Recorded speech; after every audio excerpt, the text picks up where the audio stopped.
আসসালামু আলাইকুম। ক্লাস 7 আমরা আগের ক্লাসে পৃথিবীর পরিক্রমণ এই চ্যাপ্টারটা আলোচনা শুরু করেছি। আগের ক্লাসে মানে বেশ আগের সপ্তাহ থেকে আলোচনা আমাদের শুরু হয়ে গেছে পৃথিবীর পরিক্রমণ, আর্থ রোটেশন। তো এর আগের ক্লাসে যেটা আমরা জেনেছিলাম, আলোচনা করেছিলাম, সেটা হচ্ছে দেখো সময়কে মাপার 3টি প্রাকৃতিক উপায় আমি বলেছিলাম। তারপরে দেখো সৌরদিন, চান্দ্র মাস, সৌর বছর এগুলো কি, এই শব্দগুলোর সঙ্গে তোমরা পরিচয় হয়েছ। তারপরে দেখো আরও নতুন নতুন জিনিস আমরা জেনেছিলাম, যেমন দেখো অধিবর্ষ বা লিপিয়ার, তারপর কোন কোন সাল অধিবর্ষ বা লিপিয়ার সেটা আমরা কি করে বুঝবো তার উপায় আমি তোমাদেরকে বলেছিলাম, তাই তো। তো একই রকমভাবে আজকেও আমরা বেশ কিছু নতুন জিনিস আমরা জানবো, আর যেগুলো হচ্ছে খুবই মজাদার। তো দেখো এখন হচ্ছে শীতকাল, তাই তো। আর শীতকালটা আমরা দেখতে পাচ্ছি যে খুবই ঠান্ডা, কনকনে ঠান্ডা। আর শীতকালের পরে দেখবে যখন গ্রীষ্মকাল আসে তখন কি হয়, খুবই গরম থাকে। গরমে আমরা একদম অতিষ্ঠ হয়ে যাই, সব সময় ফ্যান অন করে থাকি, ফ্যান অফ করলে আমাদের কষ্ট হয়, তাই তো। তো দেখো তোমাদের মনে এটা নিয়ে প্রশ্ন আসতেই পারে যে শীতকালটা এত গরম, শীতকালটা এত ঠান্ডা আর গ্রীষ্মকালটা এত গরম কেন, তাই তো। বা এরকম প্রশ্ন হতে পারে যে গ্রীষ্ম কেন শীত থেকে গরম, এটা আমারও মনে এরকম কোশ্চেন আসে। তারপরে দেখো এটা ছাড়াও দেখবে শীতকালে আমরা দেখতে পাই যে সূর্যটা একটু দক্ষিণ পশ্চিম দিক থেকে উঠছে এবং উত্তর পূর্ব দিকে অস্ত যাচ্ছে, তাই তো। তো এটা কেন হচ্ছে, এটাও আমার প্রশ্ন, মানে আমাদের মনে এরকম প্রশ্ন জাগে। গ্রীষ্মকালে কি হয়, দেখবে পূর্ব আকাশে সূর্যটা ওঠে, তাই তো, এবং পশ্চিম আকাশে সূর্যটা অস্ত যায়। কিন্তু শীতকালে কি হয়, দক্ষিণ পূর্ব দিক থেকে সূর্যটা উঠছে আর উত্তর পশ্চিম দিক থেকে একদম ঘেঁষে অস্ত যাচ্ছে। তো এরকম হওয়ার কারণ কি, তাই তো। তো এই সব কিছুই আমরা আজকের ক্লাসে জানবো যে কেন এরকম হচ্ছে। তো এইগুলো জানার আগে আমাদেরকে সূর্যের যে আপাত গতি, দৈনিক আপাত গতি আর সূর্যের বার্ষিক আপাত গতি, এগুলো আমাদেরকে জানতে হবে। এগুলো আমি একটু পরে তোমাদেরকে বলছি, তার আগে আমি তোমাদেরকে একটা মজার জিনিস বলি। মনে হয় আমি আগের ক্লাসে বলেওছি, তোমরা দেখো সূর্যই হচ্ছে পৃথিবীতে জীবনের উৎস, প্রধান উৎস। সূর্য আছে বলে পৃথিবীতে জীব সৃষ্টি হয়েছে, তোমরা সবাই জানো নিশ্চয়। যেহেতু সূর্য থেকে আমরা আলো পাচ্ছি, উত্তাপ পাচ্ছি, তো এই আলো উত্তাপ ছাড়া পৃথিবীতে কখনোই বীজ অঙ্কুরিত হতো না। আর বীজ অঙ্কুরিত না হলে গাছপালা হতো না, গাছপালা না হলে আমরাও বাঁচতাম না, তাই না। তো সেই জন্যই আমরা বলতে পারি যে পৃথিবীতে জীবনের মূল উৎস হচ্ছে সূর্য। সূর্য না থাকলে পৃথিবীতে জীবের সৃষ্টি হতো না। আর আরও একটা জিনিস আমাদেরকে জানতে হবে যে সূর্যে প্রতি মুহূর্তে হাইড্রোজেন গ্যাস হিলিয়াম গ্যাসে রূপান্তরিত হচ্ছে, আর তার ফলে সূর্যে বিপুল পরিমাণ শক্তি তৈরি হচ্ছে। তো এই শক্তি সূর্যের যে শক্তি, তার 200 কোটি ভাগের 1 ভাগ আলো পৃথিবীতে প্রতি মুহূর্তে এসে পৌঁছেছে, ঠিক আছে। 200 কোটি ভাগের 1 ভাগ, তার মানে বুঝতে পারছো তো কত মানে কম আলো আসছে। পুরোটাই যদি আসতো তাহলে কি হতো, 200 কোটি ভাগের 1 ভাগ পৃথিবীতে আসছে, ঠিক আছে। এবং এই 200 কোটি ভাগের 1 ভাগ আলো পৃথিবীকে উত্তপ্ত করছে, ঠিক আছে। তো মজার জিনিস যেটা আমরা জানবো বললাম সেটা হচ্ছে যে পৃথিবীর অক্ষটা তার কক্ষতলের সঙ্গে 66.5 ডিগ্রি কোণে হেলানো অবস্থায় রয়েছে। এটা হচ্ছে পৃথিবীটা দেখো, দেখতে পাচ্ছ আমি হেলিয়ে দিয়েছি, মানে হেলানো অবস্থা, এটা আমি হেলিয়ে দিয়েছি না, পৃথিবী সত্যিকারে এরকম হেলানো অবস্থায় রয়েছে।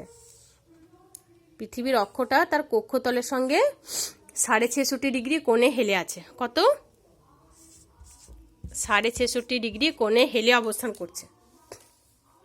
তো তোমাদের মনে এরকম প্রশ্ন আসতেই পারে যে পৃথিবীটা এরকম, মানে পৃথিবী অক্ষটা তার কক্ষতলের সঙ্গে 66.5 ডিগ্রি কোণে হেলানো অবস্থায় আছে কেন। তো দেখো, পৃথিবী যখন প্রথম সৃষ্টি হয় তখন মহাজাগতিক বস্তুকণার সঙ্গে পৃথিবীর সংঘর্ষ হয়। বৈজ্ঞানিকরা মনে করেন যে পৃথিবীর সঙ্গে মহাজাগতিক বস্তুকণার সংঘর্ষ হয়, আর ওই সংঘর্ষের কারণেই পৃথিবী এরকম হেলানো অবস্থায় রয়েছে। ঠিক আছে, এর ফলে দেখো, ওই যে বললাম সূর্য থেকে 200 কোটি ভাগের 1 ভাগ আলো এবং তাপ পৃথিবীতে এসে পৌঁছাচ্ছে। তো যেহেতু পৃথিবী এরকম হেলানো অবস্থায় রয়েছে, আর এই হেলানো অবস্থাতেই পৃথিবী সূর্যকে প্রদক্ষিণ করছে। ঠিক আছে, আর হেলানো অবস্থায় যেহেতু পৃথিবী হেলানো অবস্থায় সূর্যকে প্রদক্ষিণ করছে, তার ফলে কি হয়, এই হেলানো অবস্থায় সূর্যকে প্রদক্ষিণ করছে, তার ফলে পৃথিবীর বিভিন্ন অঞ্চল, এটা হচ্ছে নিরক্ষরেখা 0 ডিগ্রি আমি লিখেছি, দেখো এটা হচ্ছে কর্কট ক্রান্তি রেখা 23.5 ডিগ্রি উত্তর। ঠিক আছে, আর এটা হচ্ছে 23.5 ডিগ্রি দক্ষিণ, এটা হচ্ছে কর্কট ক্রান্তি রেখা, এটা হচ্ছে মকর ক্রান্তি রেখা। তো যেহেতু হেলানো অবস্থায় সূর্যকে প্রদক্ষিণ করছে, তার ফলে কখনো সূর্যরশ্মি এই নিরক্ষরেখার উপর লম্বভাবে কিরণ দেয়। ঠিক আছে, আবার পৃথিবী সূর্যের চারপাশে ঘুরতে ঘুরতে ঘুরতে ঘুরতে এমন একটা অবস্থানে আসে যখন এই কর্কট ক্রান্তি রেখার উপর সূর্যরশ্মি লম্বভাবে কিরণ দেয়। তো যখন এই কর্কট ক্রান্তি রেখার উপর সূর্যরশ্মি লম্বভাবে কিরণ দেয়, তখন কি হয়, এই উত্তর গোলার্ধে দিন বড় হয়ে যায়, রাত ছোট হয়। এটা কিভাবে হয় আমি বলছি, দেখো তোমাদেরকে আরও একটা জিনিস ভালো করে বুঝতে হবে। ধরে নাও এটা হচ্ছে তোমার পড়ার টেবিল। ঠিক আছে, তো এই পড়ার টেবিলে তুমি সোজাসুজি, এটা হচ্ছে একটা টর্চের আলোটা জ্বাললে, তাহলে কি হবে, টর্চের আলোটা এই ছোট একটা জায়গাতে আলোটা পড়বে, তাই তো, কিন্তু এই আলোটা হবে খুবই জোর আলো। ঠিক আছে, এটা হচ্ছে টর্চ, আর এই টর্চের আলোটা যখন একটা ছোট একটা জায়গায় পড়ছে, তো তখন ওই আলোটা হচ্ছে খুবই জোর আলো, কিন্তু অল্প জায়গাতেই সেই আলোটা পড়ছে। ঠিক আছে, কিন্তু এই টর্চটা যখন আমি এইভাবে ফেলবো, টর্চের আলোটা যখন এইভাবে পড়বে, তখন কি হবে, এই আলোটা অনেকটা জায়গা জুড়ে ছড়িয়ে যাবে, এখান থেকে অনেকটা জায়গা জুড়ে ছড়িয়ে যাবে আলোটা। এখানে যেরকম অল্প জায়গা জুড়ে আলোটা থাকছিল এবং জোরালো আলো থাকছিল, এটা যদি এইভাবে আমি টর্চটা একটু কাত হয়ে টর্চটা দিই, তাহলে কি হবে, আলোটা একটু ছড়িয়ে যাবে, কিন্তু মানে অনেকটা জায়গা জুড়ে আলো ছড়িয়ে যাবে, কিন্তু আলোর তীব্রতাটা কমে যাবে, তাই তো। ঠিক একই রকমভাবে সূর্য যখন এই কর্কট ক্রান্তি রেখার উপর লম্বভাবে কিরণ দেয়, তখন কি হয়, এই জায়গাতে যখন সূর্যরশ্মি লম্ব হয়, মানে এখানে দেখতে পাচ্ছি এটা হচ্ছে লম্ব, এখানে এটা সূর্য যদি আমরা ধরি তাহলে এটা আমরা বলতে পারি যে লম্বভাবে কিরণ দিচ্ছে, আর এটা হচ্ছে তির্যকভাবে। তো দেখো, কর্কট ক্রান্তি রেখার উপর লম্বভাবে যদি কিরণ দেয়, তাহলে কি হবে, ওই কর্কট ক্রান্তি রেখাতেই তাপটা বেশি শোষিত হবে, তাই তো। আর যেখানে তাপমাত্রা বেশি হবে সেখানে কি হয়, মানে এখানে দিন বড় হয়, রাত ছোট হয়।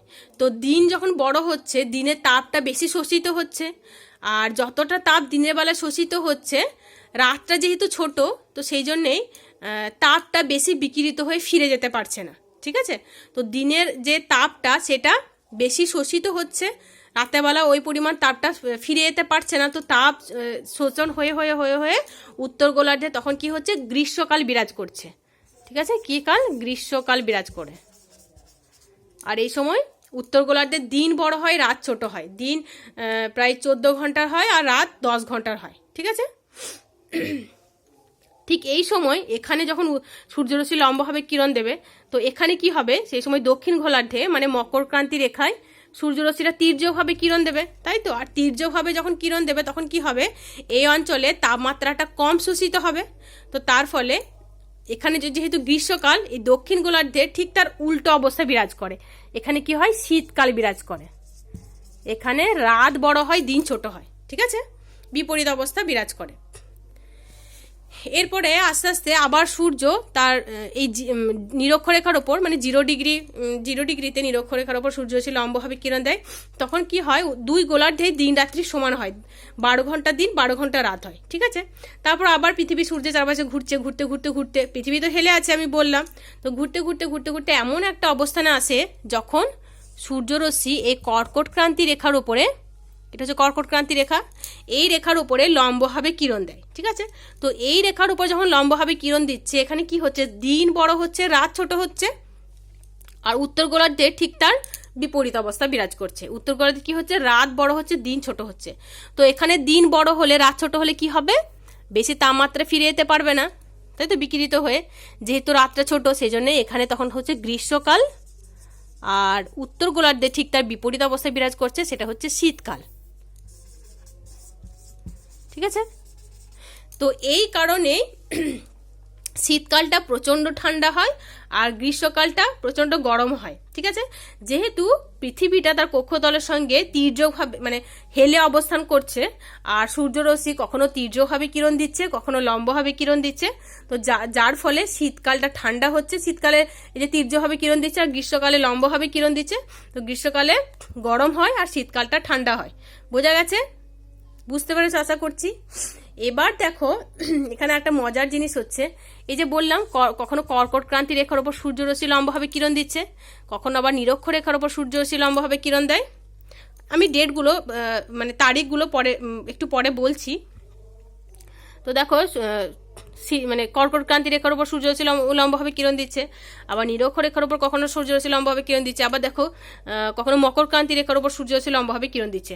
তো এখানে আমরা দেখতে পাচ্ছি সূর্য একটা নির্দিষ্ট একটা পথ বরাবর উত্তর থেকে দক্ষিণে, মানে এই রাস্তাটুকু, এই রাস্তাতে চলাচল করছে। কোথায়?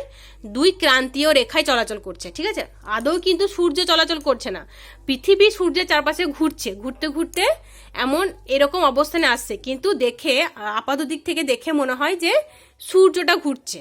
ঠিক আছে, সূর্যটা কখনো কর্কট ক্রান্তি রেখার উপর লম্বভাবে কিরণ দিচ্ছে, আবার কখনো মকর ক্রান্তি রেখার উপর লম্বভাবে কিরণ দিচ্ছে, মানে দুই ক্রান্তীয় রেখাতেই চলাচল করছে। তো সূর্যের এই গতিকে বলা হয় আপাত বার্ষিক গতি বা রবি মার্গ। কি বলে? সূর্যের আপাত বার্ষিক গতি বা সূর্যের বার্ষিক আপাত গতি বা রবি মার্গ। এখানে লিখে দিচ্ছি আমি। ঠিক আছে, সূর্যের বার্ষিক আপাত গতি বা রবি মার্গ। ঠিক আছে, তো এই রবি মার্গ বা সূর্যের বার্ষিক আপাত গতির জন্যেই আমরা শীতকালে সূর্যকে দক্ষিণ পশ্চিম দিক থেকে মানে দক্ষিণ পূর্ব দিক থেকে উদয় হতে দেখি এবং উত্তর পশ্চিম দিকে উত্তর পশ্চিম ঘেঁষে সূর্যকে অস্ত যেতে দেখি। ঠিক আছে, এই গতির জন্য, মানে সূর্যের বার্ষিক আপাত গতির জন্য। ঠিক আছে, এরপরে দেখো এই যে রোজই আমরা দেখতে পাই যে সূর্য পূর্ব দিকে ওঠে এবং পশ্চিম দিকে অস্ত যায়। এটাকে কি বলে? এই গতিটাকেও, সূর্যের এই গতিটাকে বলে দৈনিক আপাত গতি। একটা হচ্ছে সূর্যের বার্ষিক আপাত গতি আর একটা হচ্ছে সূর্যের দৈনিক আপাত গতি। সূর্যের দৈনিক আপাত গতি, তো এই দুটো তোমরা ভালো করে পড়বে। হ্যাঁ, সূর্যের তোমাদের টেক্সট বই রয়েছে, দেখবে সূর্যের দৈনিক আপাত গতি। ঠিক আছে, তো সূর্যের দৈনিক আপাত গতিটা কেন হচ্ছে? সূর্য নিজের চারপাশে যেহেতু ঘুরছে, আর আবর্তন গতির জন্য সূর্যের দৈনিক আপাত গতিটা হচ্ছে। আর সূর্যের পরিক্রমণ গতির জন্য সূর্য এই কর্কট ক্রান্তি রেখা থেকে মকর ক্রান্তি রেখা পর্যন্ত দুই ক্রান্তীয় অঞ্চলে চলাচল করছে। এই গতিটাকে বলা হচ্ছে সূর্যের বার্ষিক আপাত গতি। বোঝা গেছে? এই দুটো জিনিস আশা করছি বুঝতে পেরেছ। আর পৃথিবী 66.5 ডিগ্রি কোণে হেলে অবস্থান করছে। কেন হেলে অবস্থান করছে সেটাও আমি বললাম, আশা করছি তোমরা বুঝতে পেরে গেছো।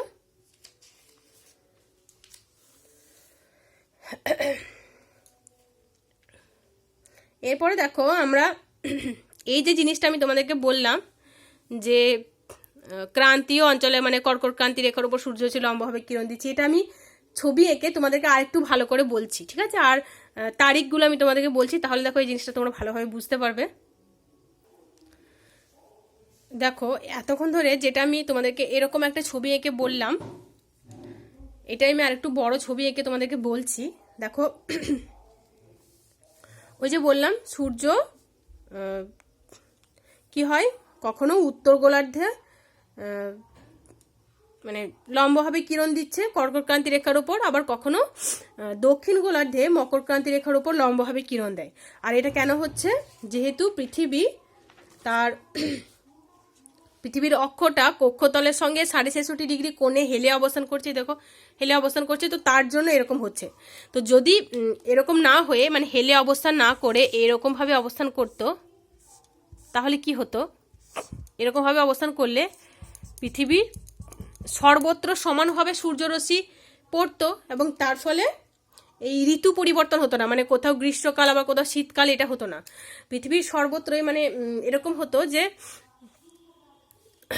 যেখানে গ্রীষ্মকাল তো সেখানে গ্রীষ্মকালই থেকে যেত, যেখানে শীত সেখানে শীতই থেকে যেত, মানে পর্যায়ক্রমে এটা হতো না যে যখন উত্তর গোলার্ধে শীতকাল হচ্ছে দক্ষিণ গোলার্ধে তখন গ্রীষ্মকাল হচ্ছে, আবার উত্তর গোলার্ধে যখন গ্রীষ্মকাল হচ্ছে দক্ষিণ গোলার্ধে শীতকাল হচ্ছে, এটা পর্যায়ক্রমে ক্রমে হতো না। ঠিক আছে, তো যেহেতু এরকম হেলে অবস্থান করছে সেই জন্যই এটা সম্ভব হচ্ছে।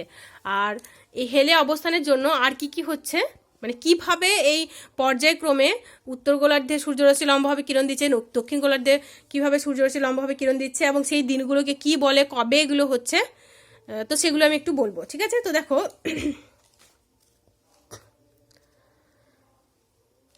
এটা হচ্ছে সূর্য, সূর্যের চারপাশে পৃথিবী ঘুরছে।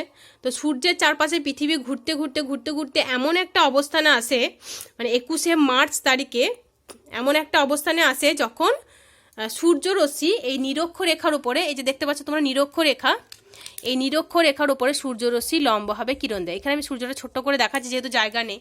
তো এই নিরক্ষরেখার উপরে সূর্যরশ্মি লম্বভাবে কিরণ দিচ্ছে। ঠিক আছে, তো তার ফলে কি হচ্ছে, দুই গোলার্ধে মানে উত্তর গোলার্ধ এবং দক্ষিণ গোলার্ধে দুই গোলার্ধে দিন রাত্রি সমান হচ্ছে। মানে উত্তর গোলার্ধ এবং দক্ষিণ গোলার্ধে দুই গোলার্ধে 12 ঘন্টা দিন এবং 12 ঘন্টা রাত হচ্ছে। ঠিক আছে, তো সমান যেহেতু সমান বলে দিন রাত্রি সমান বলে এই তারিখটিকে মানে 21শে মার্চ তারিখটিকে বলা হয় মহাবিষুব। কি বলে? মহাবিষুব।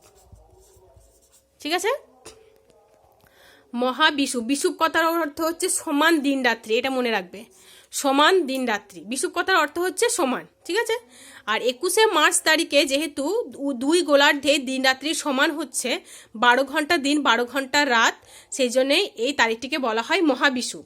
আর 21শে মার্চের সময় মানে মহাবিষুবের সময় উত্তর গোলার্ধে মানে আমরা যেখানে বাস করছি সেই সময় কি হয়, বসন্তকাল বিরাজ করে, তাই তো?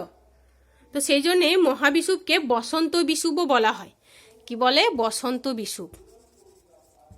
মনে রাখবে এটা, ঠিক আছে? মহাবিষুবকে 21শে মার্চ তারিখকে মহাবিষুব বলে, আর মহাবিষুবকে বসন্ত বিষুবও বলা হয়। ঠিক আছে, এরপর দেখো আস্তে আস্তে কি হয়, সূর্যের উত্তরায়ণ শুরু হয়। মানে সূর্যের উত্তরায়ণ বলতে পৃথিবী ঘুরতে শুরু করছে, এই অবস্থান থেকে পৃথিবী হাঁটছে, হাঁটতে হাঁটতে সূর্যের চারপাশে ঘুরছে। তখন কি হয়, যেহেতু পৃথিবীটা কাত হয়ে অবস্থান করছে, হেলে অবস্থান করছে, তার ফলে এখানে দেখো সূর্যটা আস্তে আস্তে উত্তর দিকে সরতে শুরু করে, মানে একটু উত্তরমুখী হয়ে উঠতে শুরু করে। তো যেহেতু উত্তর দিকে সরতে শুরু করছে, তো 21শে মার্চের পর থেকেই সূর্যের উত্তরায়ণ শুরু হয়। কি শুরু হয়? এদিকে 21শে মার্চের পর থেকেই উত্তরায়ণ শুরু হয়, এটা মনে রাখবে। ঠিক আছে, 21শে মার্চের পর থেকেই সূর্যের উত্তরায়ণ শুরু হয়। ঠিক আছে, এটা মনে রাখবে তোমরা যে উত্তরায়ণ কবে থেকে শুরু হয়, 21শে মার্চের পর থেকেই সূর্যের উত্তরায়ণ শুরু হয়।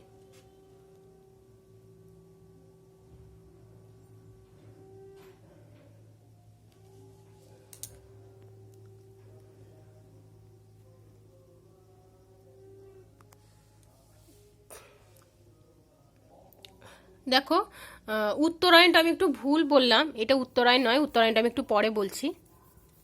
ঠিক আছে, তো তোমরা এটুকুই মনে রাখো যে 21শে মার্চে কি হয়, দুই গোলার্ধে সূর্য রশ্মি সমানভাবে পড়ে, মানে নিরক্ষরেখার উপর সূর্যরশ্মি লম্বভাবে পড়ে, মানে দুই গোলার্ধে সমানভাবে পড়ছে সূর্যরশ্মি, সেই জন্যই দুই গোলার্ধে দিন রাত্রি সমান হয়, 12 ঘন্টা দিন 12 ঘন্টা রাত হয়। তো সেই জন্যই 21শে মার্চকে বলা হয় মহাবিষুব। আর যেহেতু এই সময় 21শে মার্চে উত্তর গোলার্ধে বসন্তকাল বিরাজ করে, সেই জন্য এই তারিখটিকে বলা হয় বসন্ত বিষুব। বোঝা গেছে? এরপর দেখো সূর্যের চারপাশে পৃথিবী ঘুরছে, ঘুরতে ঘুরতে ঘুরতে ঘুরতে 21শে মার্চের ঠিক 3 মাস পরে এমন একটা অবস্থান আসে, 21শে জুন তারিখে কি হয়, সূর্যরশ্মি উত্তর দিকে গেল। 21শে জুন, এই যে 23.5 ডিগ্রি উত্তর কর্কট ক্রান্তি রেখা রয়েছে, কর্কট ক্রান্তি রেখার ওপর সূর্যরশ্মি লম্বভাবে কিরণ দেয়। ঠিক আছে, তো 21শে জুন কর্কট ক্রান্তি রেখার উপর সূর্যরশ্মি লম্বভাবে কিরণ দেয়। তো তার ফলে এখানে উত্তর গোলার্ধে কি হয়, দিন বড় হয় রাত ছোট হয়। দিন বড় রাত ছোট মানে 14 ঘন্টা দিন হয় আর 12 ঘন্টা রাত হয়। ঠিক আছে, এই তারিখটিকে বলা হয় কর্কট সংক্রান্তি। এখানে লিখছি, হ্যাঁ, কি বলে? কর্কট সংক্রান্তি, মনে রাখবে, কর্কট সংক্রান্তি। ঠিক আছে, তো 21শে জুন তারিখে কি শুরু হয়, কর্কট সংক্রান্তি। মানে সূর্যরশ্মি কর্কট ক্রান্তি রেখার উপর লম্বভাবে কিরণ দিচ্ছে। উত্তর গোলার্ধে দিন বড় হচ্ছে, রাত ছোট হচ্ছে, 14 ঘন্টা দিন এবং 12 ঘন্টা রাত। ঠিক আছে, ঠিক এই সময় মানে কর্কট সংক্রান্তির দিন এখানে দেখতে পাচ্ছ এই যে মকর ক্রান্তি রেখা, এখানে সূর্যরশ্মি তির্যকভাবে কিরণ দিচ্ছে, দেখতে পাচ্ছ সূর্যটা কতটা দূরে রয়েছে। তো তার ফলে দক্ষিণ গোলার্ধে মানে মকর ক্রান্তি রেখার উপর সূর্যরশ্মি লম্বভাবে কিরণ দেওয়ার ফলে দক্ষিণ গোলার্ধে দিন ছোট হয়, রাত বড় হয়। মানে উত্তর গোলার্ধে কর্কট সংক্রান্তির সময় উত্তর গোলার্ধে কি হয়, গ্রীষ্মকাল বিরাজ করে, আর দক্ষিণ গোলার্ধে সেই সময় শীতকাল বিরাজ করে। ঠিক আছে, বোঝা গেছে কর্কট সংক্রান্তি। তো দেখো 21শে জুন কর্কট সংক্রান্তি, মানে এটাকে বলা হয় উত্তরায়ণান্ত দিবস। কি বলে, উত্তরায়ণান্ত দিবস। মানে কর্কট সংক্রান্তির পরে যে আরো সূর্যের উপর দিয়ে উঠতে শুরু করবে তা নয়, কিন্তু এটাই হচ্ছে শেষ, তারপর থেকে সূর্য নিচের দিকে নামতে শুরু করবে। তো এই দিনটিকে মানে কর্কট সংক্রান্তি 21শে জুন দিনটিকে উত্তরায়ণান্ত দিবস বলে। উত্তরায়ণান্ত দিবস। ঠিক আছে, এরপরে 21শে জুন তারিখের পর পৃথিবী আবার সূর্যের চারপাশে ঘুরতে শুরু করছে। তো 21শে জুন তারিখের পর কি হচ্ছে, সূর্য এবার নিচের দিকে নামতে শুরু করছে। ঠিক আছে, তো এই যে নিচের দিকে নামতে শুরু করছে, নিচের দিকে নামতে নামতে কি হয়, 22শে ডিসেম্বর পর্যন্ত একদম এখানে 22শে ডিসেম্বর মকর ক্রান্তি রেখার উপর সূর্যরশ্মি লম্বভাবে কিরণ দেয়। তো 21শে জুন থেকে 22শে ডিসেম্বর পর্যন্ত এই সময়টাকে বলা হয় দক্ষিণায়ন। 21শে জুন থেকে 22শে ডিসেম্বর পর্যন্ত এই সময়টাকে বলে দক্ষিণায়ন। কি বলে, দক্ষিণায়ন। তোমরা টেক্সট বইটা পড়বে আমার ভিডিওটা দেখার পরে, তাহলে তোমরা ভালো করে বুঝতে পারবে। উত্তরায়ণান্ত দিবস কোনটাকে বললাম, 21শে জুন কর্কট সংক্রান্তির দিনটাকে। তারপর থেকে সূর্য দক্ষিণ দিকে উঠতে শুরু করছে, মানে দক্ষিণ দিকে নামতে শুরু করছে। তো তখন ওটাকে বলা হচ্ছে মানে 21শে জুন থেকে একদম 22শে ডিসেম্বর পর্যন্ত সেটাকে বলছে দক্ষিণায়ন, সূর্যের দক্ষিণায়ন। ঠিক আছে, তো 21শে জুনের পরে ঠিক 3 মাস পরে কি হচ্ছে, 23শে সেপ্টেম্বর, এখানে 21শে জুন কর্কট ক্রান্তি রেখার উপর লম্বভাবে কিরণ দিচ্ছিল। তারপর আস্তে আস্তে 3 মাস পরে 23শে সেপ্টেম্বর আবার এই নিরক্ষরেখার উপরে সূর্যরশ্মি লম্বভাবে কিরণ দিচ্ছে। তার ফলে কি হচ্ছে, দুই গোলার্ধে দিন রাত্রির সমান হচ্ছে। মানে 21শে মার্চে যেরকম দুই গোলার্ধে দিন রাত্রির সমান হচ্ছিল, যেটাকে বলা হচ্ছিল মহাবিষুব, তারপর 23শে সেপ্টেম্বরেও তাই এই সময়ে দুই গোলার্ধে দিন রাত্রির সমান হচ্ছে। যেহেতু সূর্যরশ্মি এই নিরক্ষরেখার উপর লম্বভাবে কিরণ দিচ্ছে, সেই জন্য দুই গোলার্ধে দিন রাত্রির সমান হচ্ছে। তো দিন রাত্রির সমানটা কি, সেটাকে আমরা কি বলছি, বিষুব। আর 23শে সেপ্টেম্বর দক্ষিণ গোলার্ধে শরৎকাল বিরাজ করে, তো সেই জন্য 23শে সেপ্টেম্বরকে বলা হচ্ছে জলবিষুব। জলবিষুব। আর শরৎকালে কি হয়, শারদীয় উৎসব হয়, তাই তো। তো সেই জন্যই এই জলবিষুবকে শারদ বিষুবও বলা হয়। কি বলে, শারদ বিষুব। ঠিক আছে, তো এই দুটো পার্থক্য আমাদের আসতে পারে, মহাবিষুব আর জলবিষুব। মহাবিষুবের এক নাম হচ্ছে বসন্ত বিষুব, জলবিষুবের আর এক নাম হচ্ছে শারদ বিষুব। 23শে সেপ্টেম্বর উত্তর গোলার্ধে শরৎকালে বিরাজ করে, তাই তো। তো সেই জন্যই শরৎকালে শারদীয় উৎসব হয় বলে 23শে সেপ্টেম্বর হচ্ছে শারদ বিষুব। আর 21শে মার্চ হচ্ছে বসন্ত বিষুব, আর 23শে সেপ্টেম্বর হচ্ছে শারদ বিষুব, মনে থাকবে। আর বিষুব কথার অর্থ হচ্ছে সমান দিন রাত্রি। সমান দিন রাত্রি কেন হচ্ছে, যেহেতু নিরক্ষরেখার ওপর সূর্যরশ্মি লম্বভাবে কিরণ দিচ্ছে, সেই জন্য। ঠিক আছে, তারপর দেখো মানে 23শে সেপ্টেম্বরের পর থেকে আবার পৃথিবী হাঁটতে শুরু করেছে। হাঁটতে হাঁটতে হাঁটতে হাঁটতে 3 মাস পর মানে 22শে ডিসেম্বর এমন একটা অবস্থানে আসে। 22শে ডিসেম্বর কি হয়, এই যে মকর ক্রান্তি রেখা রয়েছে 23.5 ডিগ্রি দক্ষিণ, এই মকর ক্রান্তি রেখার উপর সূর্যরশ্মি লম্বভাবে কিরণ দেয়। ঠিক আছে, তো মকর ক্রান্তি রেখার উপর সূর্যরশ্মি লম্বভাবে কিরণ দেওয়ার ফলে কি হয়, দক্ষিণ গোলার্ধে দিন বড় হয়, রাত ছোট হয়। দক্ষিণ গোলার্ধে দিন 14 ঘন্টার হয়, রাত 12 ঘন্টার হয়। দক্ষিণ গোলার্ধে দিন বড় মানে এখানে তখন হবে গ্রীষ্মকাল, আর উত্তর গোলার্ধে হয় ঠিক তার বিপরীত শীতকাল। ঠিক আছে, এখানে দিন বড় হচ্ছে, রাত ছোট হচ্ছে। উত্তর গোলার্ধে ঠিক তার বিপরীত হয়, রাত বড় হয়, দিন ছোট হয়। 22শে ডিসেম্বর, তাই তো, ডিসেম্বর মাসে এখানে কি হয়, শীতকাল বিরাজ করে। আমরা জানি যে 22শে ডিসেম্বর হচ্ছে শীতকাল, তাই তো। তো 22শে ডিসেম্বর এই তারিখটিকে বলা হয় মকর সংক্রান্তি। এই সময় দেখবে মকরে দেখবে চাঁদ করতে যায় অনেক, সংক্রান্তি মানে মকর সংক্রান্তি অনেকে পালন করে না, তো এটাকে বলা হচ্ছে মকর সংক্রান্তি, মনে থাকবে। এই সময় মকর ক্রান্তি রেখার উপর সূর্যরশ্মি লম্বভাবে কিরণ দেয় 22শে ডিসেম্বর। ঠিক আছে, তো এটাকে বলা হচ্ছে মকর সংক্রান্তি। তো দেখো 22শে ডিসেম্বর একদম দক্ষিণ গোলার্ধে মকর ক্রান্তি রেখার উপর সূর্যরশ্মি লম্বভাবে কিরণ দিচ্ছে। তো 21শে জুন থেকে 22শে ডিসেম্বর এটাকে বলা হচ্ছে দক্ষিণায়ন। তো 22শে ডিসেম্বর থেকে দেখো 22শে ডিসেম্বর মকরক্রান্তি রেখার ওপর সূর্য এসে লম্বভাবে কিরণ দেওয়ার পরে সূর্য আবার উপর দিকে উঠতে শুরু করে।